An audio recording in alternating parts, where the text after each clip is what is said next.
I think from our experience of working with clients that there are very few organizations that we work with feel as though they've got a complete handle on all of their data-driven requirements that they need to have to manage the business. It's a huge activity to ensure that across, whether it's from demand gen to, like you were saying, showing a sort of client retention, customer retention, right through the life cycle of a customer, being able to sort of have the right dashboards, have the information in a way that is fully up to speed, up to date with information that you kind of believe in, is something that I think few companies from our experience have got, 100% fixed. And perhaps that's a reason why, Will, the data-driven stat that we've seen is mentioned is because, just because it's so hard to do. It's quite interesting. Some previous research that I've cited actually in the book Selling Transform talks about the amount of money that organizations invest in CRM. And if you take CRM to uncover all of those data areas, and it's millions and millions of dollars actually go into, the whole CRM kind of investment process. But the marginal gain that you could get from managing that CRM is quite elusive and hard to get, with it demonstrating perhaps not the kind of ROI that you would hope to get, considering the amount of investment that goes into it. And it takes an awful lot of self-discipline and discipline to actually get the data into a system that works. So yeah, it's such a big topic, and it maybe is going to be that journey into data-driven insights for the selling organization is going to be enhanced through the advent of AI and other tools, so that more of what we do gets automated. You don't have to think about it, and it works in the background to give information when we want it in the form that we want it. There's an interesting thing that I found out during all the research and the stuff that I did. When by the time you reach the age of 35, 95% of thought is already pre-programmed. Free thinking is 5% of what you do. So if I can just draw the picture of that, you kind of, as you go through life's experiences, if I touch something that's hot, my brain says, don't touch hot things because that's not good for you. So you wouldn't, as you reach out towards something hot, your brain goes, no, that's going to be hot, it's going to hurt you, move away. You think, right, okay, what do that? 95% of stuff of what you do and you think about is done and dusted before you even go anywhere near it. Yeah. Because your brain's boom. And I was thinking, actually, I'd like to think different, be different. And it wasn't until I started doing the Masters that I realised that although I'd been in sales for 20 years, I had gone rigid into this almost rut-like process that said, this works, I'm not changing this. It doesn't matter that the world is changing, the environment's changing, the way that customers interact is changing. This is what we do, this is how we're doing it, it's tried, it's trusted. This got me starting to think differently, be different. And I guess the word I'm looking for is become more agile in what was happening, and then how I would deal with that. But most importantly for me, because I'm a team, at the time I was a manager, I was managing people and I needed them to change. Yeah. So what happened as I went into the Masters, I recognized, I did this section, a module on it, and it changed everything for me. Emotional intelligence. Yes, yeah. People talk an awful lot about emotional intelligence as though they understand it. Yeah. I would wager 90% of people know the titles, but have not probably gone into the depths of that reflection upon themselves, about trying to understand and slow that auto process, those 95% of thoughts that just come in and you just do, stop them and think, is that the way to do it? Is Yeah. that what I should do? And that to me was a moment. And what I did, Phil, was I said, right, I'm going to do things differently. And we were going through some big changes within our organisation. So I said, right, I've got to set a vision for my team. And I want to keep my vision simple. And I stole something unashamedly from a guy called Chad Mentan, who said, and he really exposed emotional intelligence for me. I watched a video of his where he was talking on TED Talks to Google, the team at Google. And it was basically, he said, I have one focus, that all I want to do. And the only thing I want to do is be at peace. And that makes people happy and makes me happy. And I'm like, whoa, that's interesting. How does one become at peace? And that's where I really started to look at things. So I set the vision for the team to say, right, we need to be agile, we need to change, and here's what we're going to do. I want us to create a place of happiness. This room will be happy, and here's how we're going to do it. And it was a bit tell to start off with, because I wanted to change things. And what I said was, you are going to see a different me, and I need you to challenge me if I behave in these ways. Yeah. And I set out the behaviour that I didn't want to see in myself anymore, which was really massive for me, because that changed me. As a matter of fact, on the previous show that we had with you, we spoke about sales transformation, and that was a big theme throughout. I'm just kind of curious, how have the companies responded to their people getting the masters in sales? Is it something that they've embraced? Is it something that has led to promotion, new responsibilities? Has it helped the companies transform by having these professionals? One word that keeps coming up that we talk about all the time, as I'm thinking about this, is we say that sales is a profession, right? And if you're a professional, what does a professional do? And professionals get advanced degrees. So talk a little bit, how have the companies benefited that their people have gone through?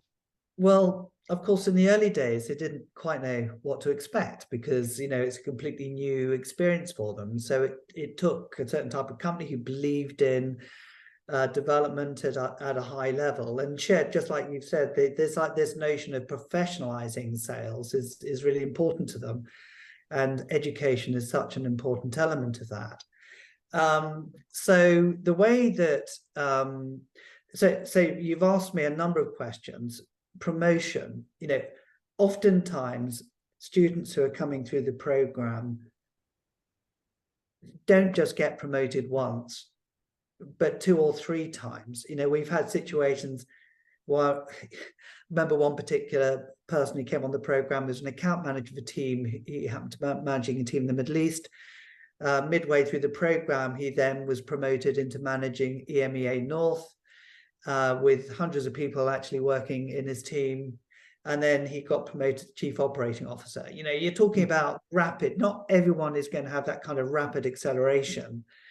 But almost everybody gets promoted either during the program or after. So now that the programs have sort of being embedded, we have some clients who've been running this program for 10 years, and they every year they're putting 20, 30 people through it. And so, that doesn't happen if they don't see value from it. But the great, when we start talking about impact, we have this concept of the I, the we, and the greater we. So the I is the student going through the program. So you're looking at how will that person transform their personal practice of sales leadership as a consequence of the different modules they attend. The we is their team or their company, depending on their level of seniority. And the greater we is the contributions that they make to the profession.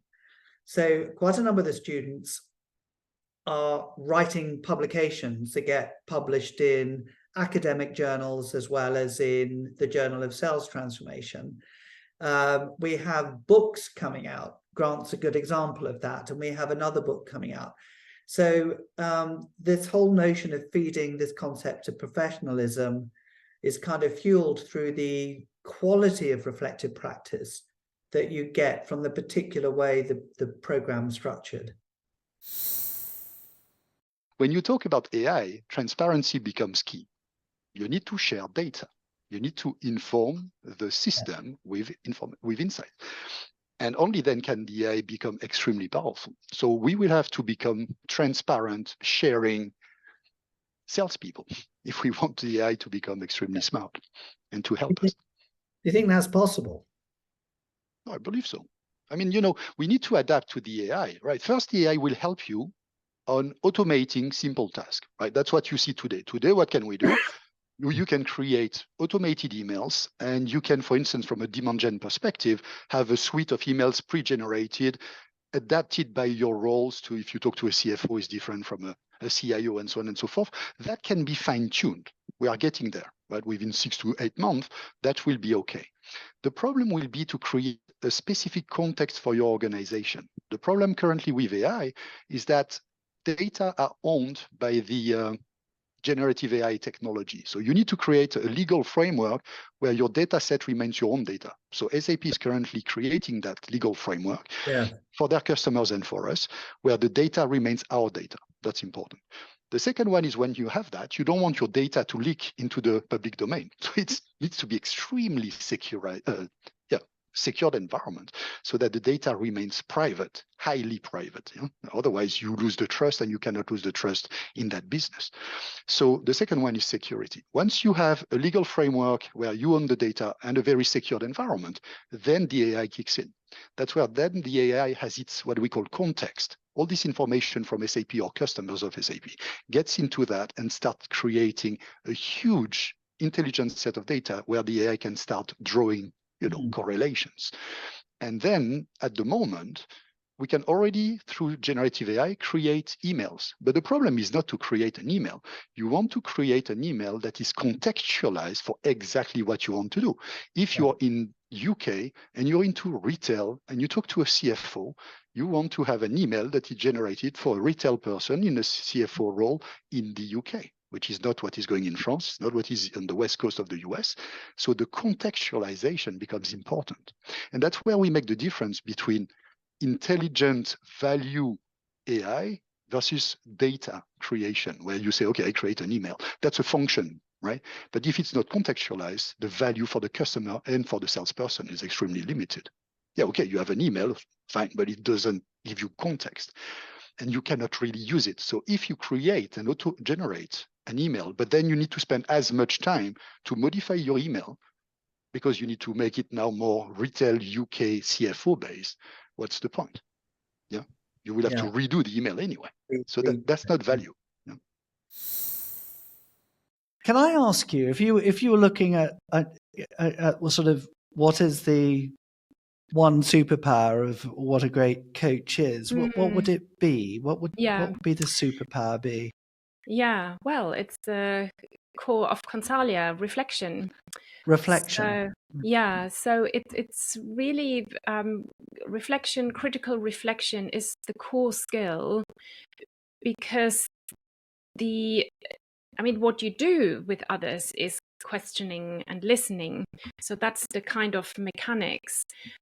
But the reflection makes the coaching really effective, because you become a better understanding of yourself. So in the learning journey, the starting point really is to understand yourself, your personality, what you bring to coaching. Again, often people are very focused on the other person, but you need to understand yourself because you are interacting with the other person. And then you notice the other person too. But basically, coaching is very much co-created. So it brings us to that notion: are there good or bad questions? So when I train coaches, they often say, they're often really concerned about asking good questions, and I really don't buy into that good or bad question. I think it's more helpful, more useful to think about effective questions that are impactful, that turn insight into action. because it's co-created. The question you ask really comes through the interaction with the other person. So there is a phenomenon called the parallel process. For example, if you feel stuck, and you're not quite sure what to ask next, or you're confused, that often is a reflection on the coachee feeling stuck and feeling confused. So I think that's why the reflection is so important, so you can notice what's going on in the situation and adapt how you interact. You are aware of yourself, you are aware of the other person, and you can accelerate your learning. So after the coaching session, highly recommended to take notes and really then inquire what went well, what could have been done, and again, maybe not well, but what's been useful, what could have been more useful, what happened, what are the facts, why might it happen, doing the analysis or going through the reflective cycle, and what do you want to try differently next time. So I think reflection is just the core leadership competency. Yeah. To accelerate learning, manage complexity, etc., and that underlies coaching too. Yeah.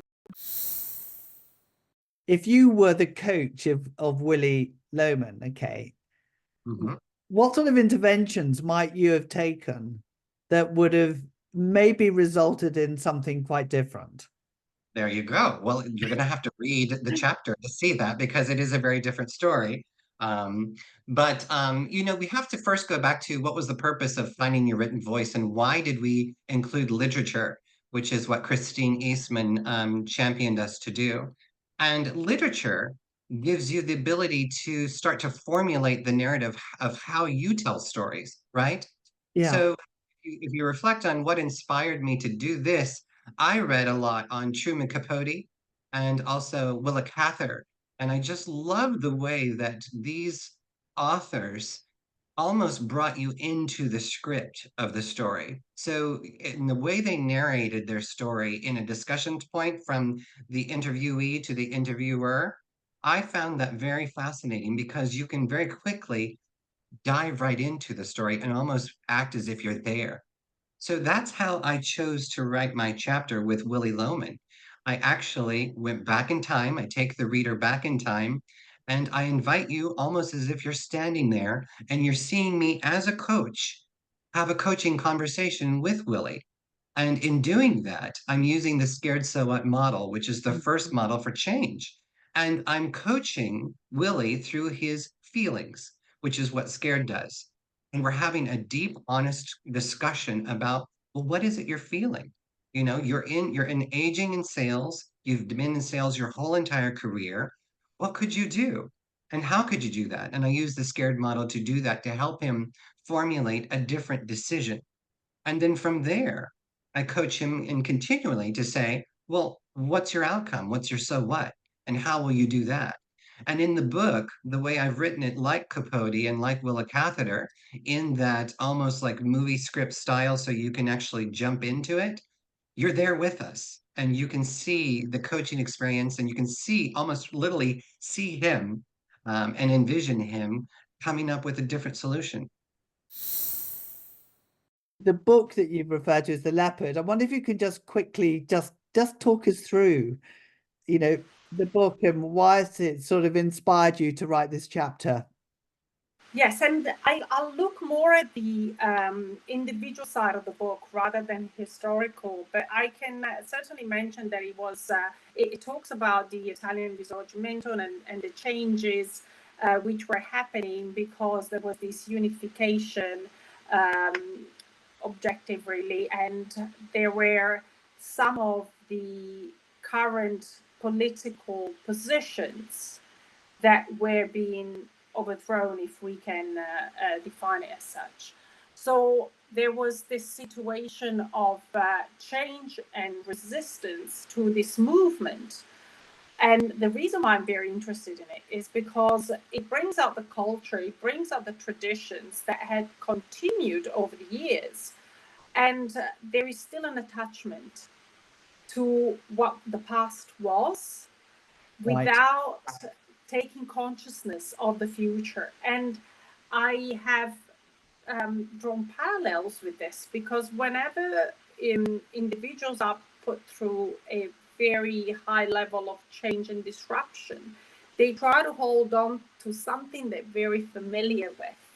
So it's either the past, it is either habits and routine, rather than trying to understand how this change is impacting them on a day-to-day basis and what they can do. And this is, linked to perhaps the other chapters and some of the other chapters, whereby it's an introspective look at how we can react and act. Yes, and that very much links what you just said to the title, which is, if you want things to stay as they are, things will have to change. So you talk about the fear of change, don't you, quite predominantly? And I love the way you've started to break that down into 3 parts. Yes. And I know that people will gain, of course, more from reading the chapter in the book, but could you give a short sort of overview of the 3 fears that you have you're writing about in this particular chapter? Yes, and I'll speak about the 3 fears, but also this is a collection of interviews that I have done, obviously, throughout my project, conversations with executives, and also my own experience. And Yeah. 3 fears that I quote are fear of the unknown, fear of irrelevance, and fear of failure. And Right. I'll just explain very briefly each one. Fear of the unknown is fear. For example, myself, I've changed career a few times, and I don't necessarily know what's coming. I don't necessarily know all the time if I am equipped to face every situation. But that's part of this ambiguous world anyway. So why should it be fear? Why should it not be courage? Why should it not be excitement? And fear of irrelevance, again, the fear of not being good enough, for example, not being capable, not being competent enough, and holding on to what we have done in the past for so many years because it has served us well, and not being able to adapt to new ways and readapt those competencies. And then fear of failure, of course. What if, I don't get this right? What if I am, what is the perception of others? And I look at the concept of failure as well, because it shouldn't be called failure. It should be trial and error, because all the most important discoveries were really arrived at by trial and error. It's not failure. It's a process, and it's learning in the process. It's often that sort of early generation of interest is one of the most challenging aspects of the sales cycle. And I was going to ask you sort of what, from your experience now, what are some of the key mistakes companies are making who want to kind of improve the efficiency through which they start this nurturing of relationships and leads from the beginning? I mean, clearly you've gone through a big learning curve yourself. You're now seeing a great success, but I'm sure you often come against companies who have a sort of fixed idea about what they think they need and asking you to implement it. But what are some of the big mistakes you think companies make? Well, if we're talking about companies as opposed to people, I think we've been testing now for 3 years. 2 years of which, certainly 18 months, we've been tracking everything that we've been doing. For 2 years, we've been testing social selling techniques. But if you look at the last 3 years, when you combine that transition point from cold calling, cold emailing, webinars, and all of the other stuff we were doing to drive leads through to today, it's this 3-year period of testing. And what I found was in that second year was, this light bulb moment, this eureka moment when we realized how effective social selling was. I couldn't understand why companies weren't doing this at scale. Why weren't more companies doing social selling? And what I realized was there were two things. We boiled it down to 2 things. So one is they're measuring the wrong things. So companies will Okay. buy some social selling training. They'll perhaps put their team or a few of their team through a pilot. They may have even tried to, scale it within their organization. But because operationally they're measuring the old way of doing things, they're never really measuring the things that drive the right behaviors at the individual sales rep level that will then drive a sustainable level of performance. Yeah. And so those things like network growth and the number of posts, but with a focus on how human the posts are. Yeah. Right. The number of social networking conversations, relevant social networking conversations that salesperson is inserting themselves into. The number Yeah. of calls off the back of that, and then the percentage of those calls that progress with a meaningful next step. Okay, those last two are quite lag measures, but unless you're measuring the things that really matter when it comes to effective social selling, it's impossible to drive the change that you need, the transformation that you need within the business. And then the second thing, which Right. is not a nice segue onto the second thing actually, is personal change. And we know change is hard for any organization. We know change is particularly hard for individuals when they're being asked to do things they're incredibly uncomfortable about. And social selling is uncomfortable for some people. And so, meeting Dr. Grant, Yes. again, having another, light bulb moment, epiphany moment. It's like, this is the missing pillar from what I'm doing. And so, having a method that then empowers the individual to critically reflect on what's being asked of them so they can make an informed decision.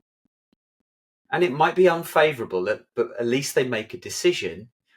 Then the individuals going through the program, learning the skills, are more likely to change. And when the individual embraces the change on their terms, that's when transformations happen. And that's really, How interesting. those two pillars were the missing link for me that came sort of the beginning of last year, where I realized, this is it. This is now the conversation operating system. This framework is what is going to empower organizations to drive the transformation they need in order to create conversations with their target audience, which after all, that's what everybody wants to do in business today. They want to grow.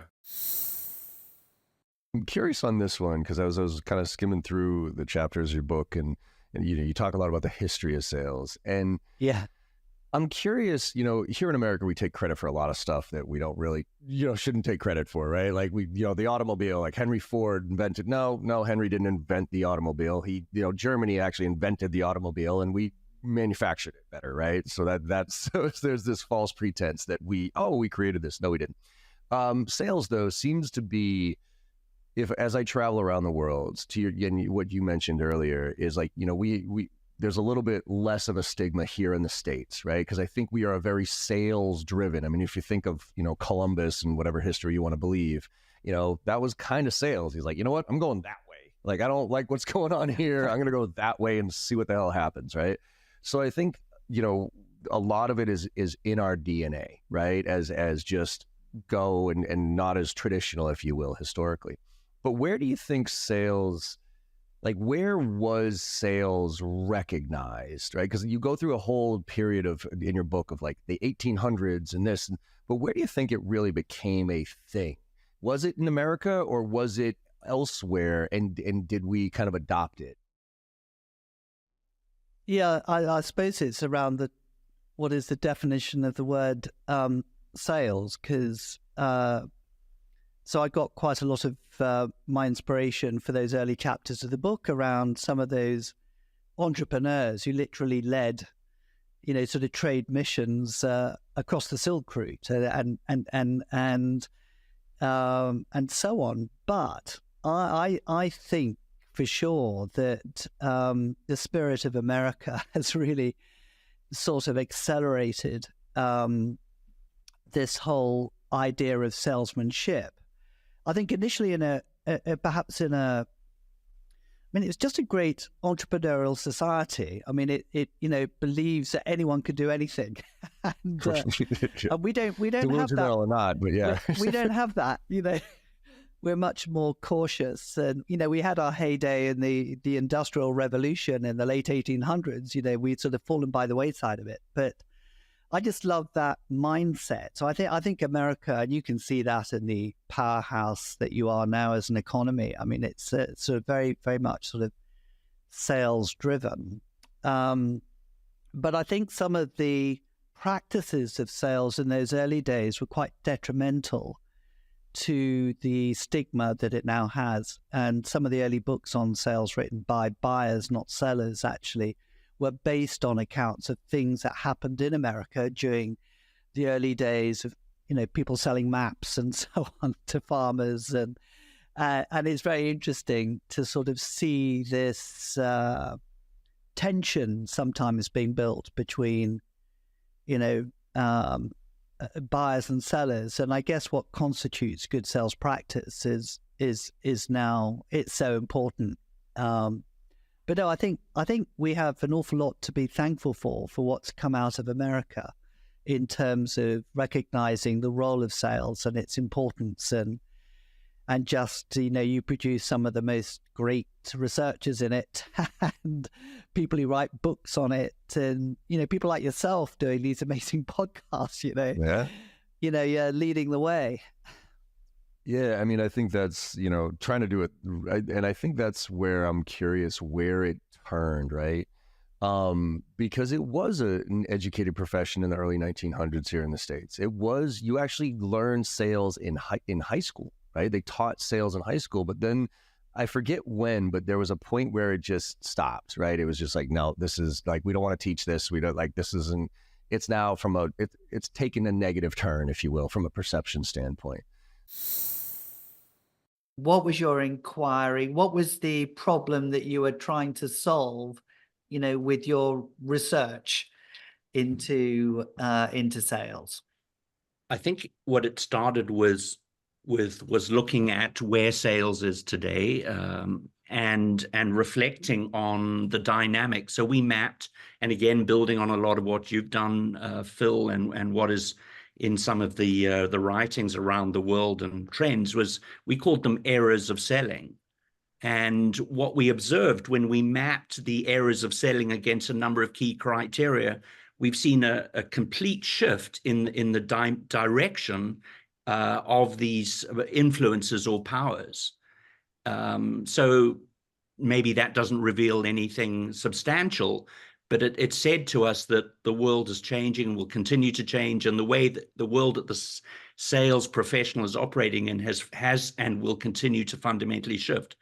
We didn't know the answer as to where that's going to be, or what are going to be the capabilities that are going to enable us to be successful in the future. But I think part of the doctorate was it was a journey, and we were interested to try and figure out what is that going to look like. I don't know that we've come to all the answers, but the fun is, I think we've uncovered some quite interesting dimensions that we think are going to enable how sales organizations, how sales professionals really do thrive and survive and perform in the future. I think what we did unearth, Phil, on that journey that James is referencing is, number one, back to the eras of selling. Yeah.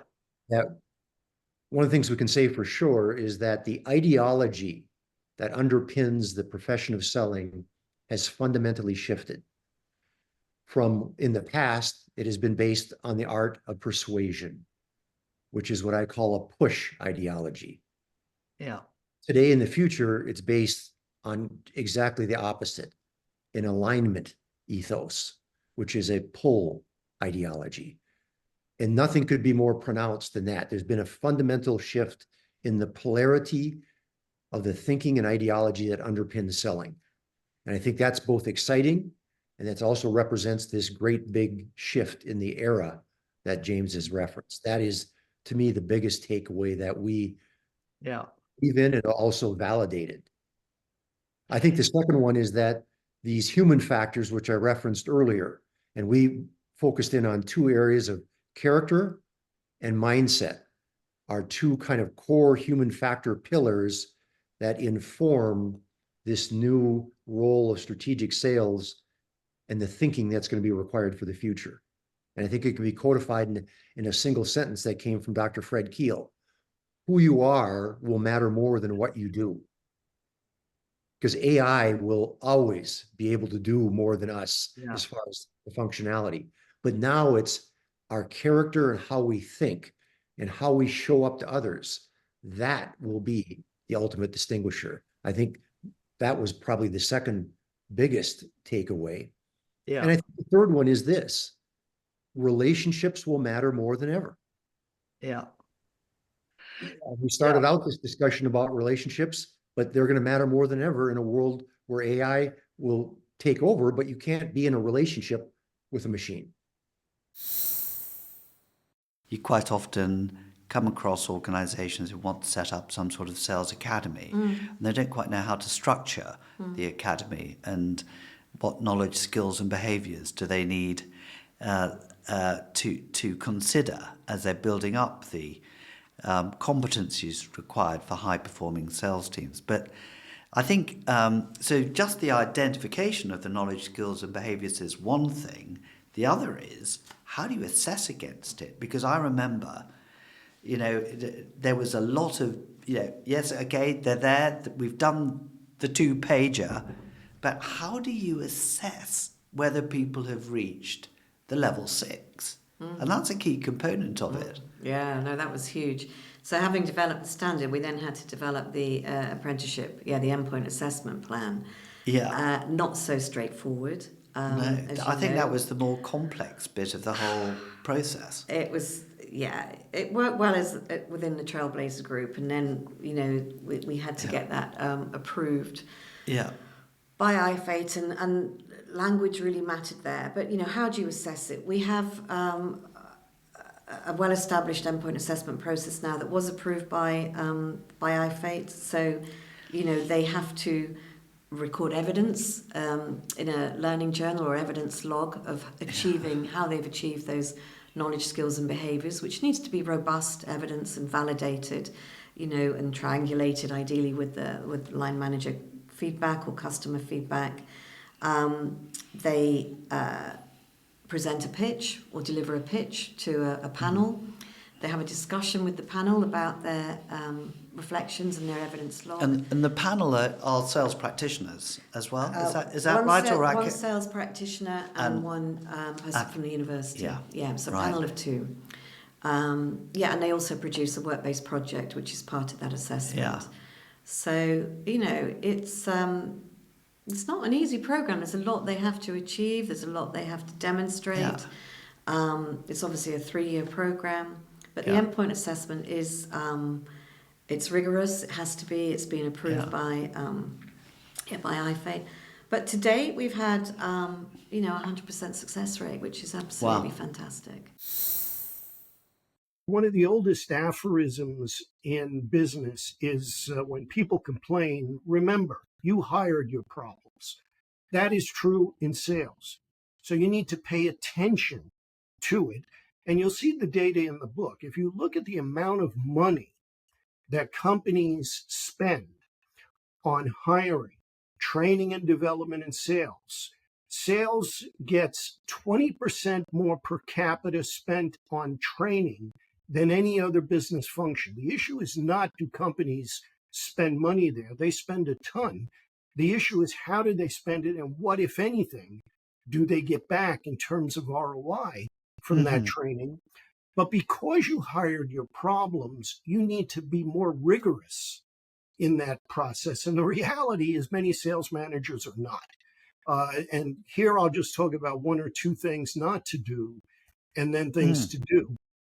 In general, and by the way, what I am about to say, Phil, is as close to an established fact as anything you will ever hear from a management professor. And yet I find executives resist this fact. Okay. And the fact is this: managers across functions, but especially busy sales managers, tend to vastly overestimate their ability to judge somebody's work skills and their fit with the company based on a few unstructured interviews. This is a repeated finding from over 60 years of research. In fact, there are studies, and I'm talking about good studies. I'm not talking about these, these anecdotes about, hey, when I was hiring for Oracle or something like that. Yeah. There are studies that actually indicate a negative correlation between interviews and actual subsequent on-the-job performance. In other words, the company would have been better simply picking at resumes at random while blindfolded.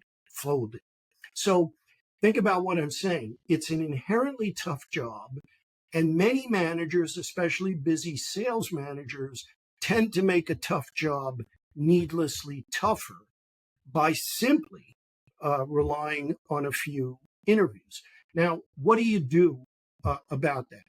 The first thing is know what you're hiring for, right? Again, sales is very context specific. Probably the most common criterion cited by managers in sales hiring is experience. We're looking for someone with experience. Now, first of all, that's a very, very ambiguous variable. What do we mean by experience? Is it experience selling to this particular customer group? Is it experience in this product category, et cetera, et cetera? So the way to get better at hiring is first requiring, and I mean you've got to require it, requiring the hiring managers to specify what they mean by experience and what is it about the buying process that makes that kind of experience important. Most important thing about selling is the buyer, not the seller. That's where you start. And then I think the second thing, and this is an area where sales managers can control what I'm about to say, but too often they don't. What I have found throughout my career when I work with companies, and I have worked with lots and lots of companies. I don't have to be humble about that. When I ask people running sales forces, what are you looking for to hire? What I most often get is a list of attributes that only Leonardo da Vinci or Michelangelo could qualify for. And, I always say the same thing. Whenever you can hire Michelangelo, do it. I'm sure he'll do a great job on the ceiling. He's a genius. But there are very, very few Renaissance men and women out there. Now, what do you do about that? You understand your buyer, your sales model, and you allocate your available resources in such a way that you don't need Michelangelo for the job. You can hire Frank Cespedes, someone who's reasonably bright, but is no genius. That's what you do when you say, this is what I want sales to do versus marketing or service or product or social media. And that is a sales manager's responsibility, but too often they don't accept that responsibility and basically revert back to, get me somebody who's really, really great and I'll sell more. Well, I'm sure that's true, but that's not exactly a strategy. I was interviewing also other sales leaders, not only my own, but also some of my customers. And there was always the same notion that we have a situation where the pressure of the financial figures that we have to deliver, this short-termism that I have mentioned before, is pushing people to behaviors that are not anymore human. I've tried to reflect that in a more polite way in my research, but it is a fact. And one of my customers, a C-level position from one of the top financial service institutions worldwide, he said to me, look, failure in our roles to behave correctly and so on is something that is happening in all levels, and we know that. We know that sometimes we have also fear in our way of managing because we are pushed also from a different perspective. And that leads to people to behave differently. And that comes back to this moral character. So as a leader, I believe you need to be the compensation or the filter of the pressure that you have to your followers. And this is not what you see usually in at least to those leaders that I have interviewed. You see that they have sometimes not the capability to work into that direction because they have not been trained. And that is my own interpretation. But there was, I think, a notion about how much training do we get? Because I was exploring the masters that I was doing. And many of them confess that they would love to go into such kind of masters because it gives time in order to see things differently. At the end, everybody is in a hamster wheel. It makes you to run in a specific way. And if this works, then you continue to run in this specific way. Unless you don't step outside of this hamster wheel, you will run and do the same thing. So once you step out, you create a different perspective. That was what the masters was giving me and what my thesis was giving me. I could see things differently. So in the sales job, just coming back to your question, yes, I have seen fear in people. I have seen best talents leaving teams because they were threatened and they couldn't work as they want to work. I have seen incredible young stars that have been in their first sales role doing bigger deals than their leaders have ever done because they were much more sophisticated in the way of how they approach the customer, not only from a competence perspective in terms of solutions and how they speak to them, but because they really care about the customer. And I have seen also very positive, let's say, ways of people that get promoted from non-sales roles into sales roles because the customer asked for it. The customers are getting much more smarter in order to ask who they want to have as a salesperson. And that happened not only once into my career. And that is very effective because they know who understands their needs.